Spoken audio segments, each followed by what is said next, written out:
Hello everyone, good evening, good morning, wherever you are, and welcome to the Northern California channel. So today we'll talk about Moringa plants. So Moringa is something that everyone has to grow, and so it's got numerous health benefits. And I'll put a link to Moringa health benefits, but everyone, even if you have a small pot, you need to grow Moringa. And growing Moringa is easy, and I'm going to show you how to do it at your own home. You don't have to purchase the plant. The first thing that you need to do is you need to get a healthy moringa seeds. So this is something that I bought from Amazon, and this is a product from Mexico, and it has about 600 seeds. It costs about $9 or $10 for me, and these 600 seeds are good enough for me to grow moringa for a long time, and I can grow hundreds of plants with this. So the first important thing is to get the healthy seeds. I would highly recommend this. So far my success rate has been good on this one. And earlier I bought some moringa seeds from different place on Amazon, but this one I really recommend. I'll put a link on this one. All right. So once you get these moringa seeds, so what you do is the next thing that you do is you soak it in the water.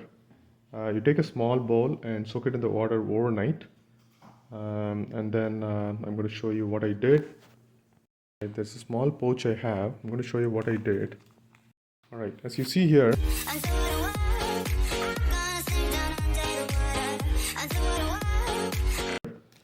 So all I did was I soaked it overnight, and then I put it in a.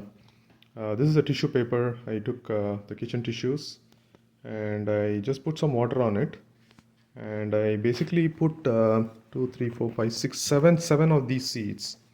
I kept it almost for a week now, and look at these seeds. So they've grown pretty nicely. So each of these grown plants, and then they have plenty of roots. So this is a good way to kind of get it started. So these have nice roots now, and so you basically need to keep it for a week, at least for a week, for it to kind of grow nice roots. And what you do is you spray some water on these kitchen tissues, and just fold it and keep the moringa seeds, place it nicely, spread it out. So in this case I have about 7 seeds, and it's 100% hit rate, right? 100% success rate on the 7 seeds. And then take a little Ziploc bag like this, and then put it inside this, and then zip it and keep it in a dark place for about keep it for about a week. And after a week, this is the result. Okay, so now what I'm going to do is I'm going to take this, I'm going to nicely plant so that they grow as a nice tree. Okay. All right, look at these fantastic roots actually for these plants. And when you remove it from this kitchen paper, tissue paper, make sure that you're very careful and don't break the roots, and carefully remove them so that you can get the entirety of the roots. All right, I was able to successfully remove the roots for each of these, and I was able to carefully remove it. As you see here, the 7 of them are removed, roots are removed. So now the next step is to plant them. Let's go and plant it. Okay.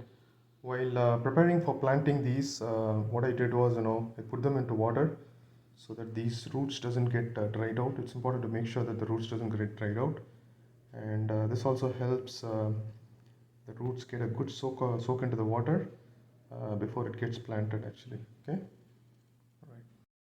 Right. So now the idea is to kind of plant them in a small container, and the growing medium is important. So what I would suggest is to buy one of these. This is actually called a coconut coir. So it basically expands. The idea is to kind of put the coconut coir is going to keep the moisture, and so it doesn't get the roots dried out. So it does keep the moisture. And the other important thing is the coconut coir helps the roots kind of penetrate easily. Sometimes in the soil medium, the roots. So it's an young plant, right? So so it kind of helps. The better the roots are, the better the plant is going to be. And this it basically expands. Once you put water into it, it does expand. So this is the growing medium I'm going to use. I'm going to put it in a small container, and this coconut coir I'm going to put it in water and then kind of expand it. And so I'm going to show you what I did already. So I already put it in the water, and actually as you see here, they're already expanded quite a bit. And this is the growing medium I'm going to use. Alright, as you see here, so what I did was I took this coconut coir and I put water in it to it so that it expanded, and I filled this into small pots that I have. So if you don't have these pots, small ones, what you could do is you can also take a foam cup or something, and then you have to have nice drainage on the bottom.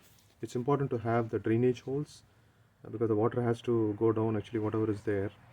And so you got to make sure that you are having a drainage holes. Actually, if you look at it, there are drainage holes in this, so you got to make good drainage holes, and you can plant them in it. So this is ready, and let's go ahead and get this planted. Let's bring our small saplings, and then I'm going to go plant it now. Okay, so these plants, for a few minutes it has got good soak in water. What I'm going to do is I'm going to take these and then plant them into the small containers. Alright, so I basically planted them. So all the roots and the seed has to go inside, and the small sapling should come out. So these are nicely planted, all the 7 plants. They all look healthy. Okay, so now what I do is, so it's very important where you store these, where you save these. So if you have outside, don't put them in the direct sunlight, because they are still young plants and they cannot take direct sun.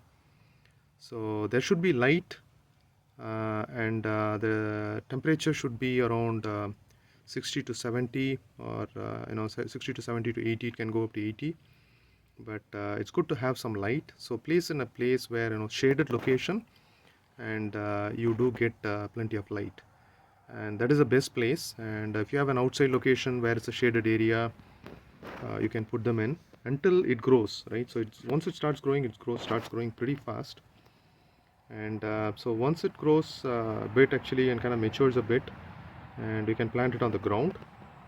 And so now in Northern California, so it's around early September.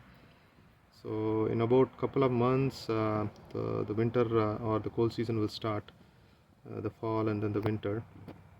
So I don't plan to plant this outside for the winter, because Moringa plants, naturally they do require hot weather, and so it's too early to kind of plant them outside. So what I would do is, once they grow a little bit, I will transfer them into a bigger pot. I'll transplant them into a bigger pot, and then keep it under the shaded location. And next spring, sometime in Northern California, around April is probably the best season for this to kind of get planted. After that, it starts growing really well. So until that time, you have to keep it inside or kind of protect it. But if you are living in a zone where outside is warm, winter is a very mild winter, once it matures, you can plant it, and or you can put it in a pot. So I will keep you posted on how this grows. I will give you frequent updates. So once I transplant to the bigger pot, I will give you an update. So thanks for watching, and please do subscribe my channel, where you can get my updates on how the moringa plants are growing. And if you think this was helpful, please do click like button. Thanks, and see you soon in another video. Bye.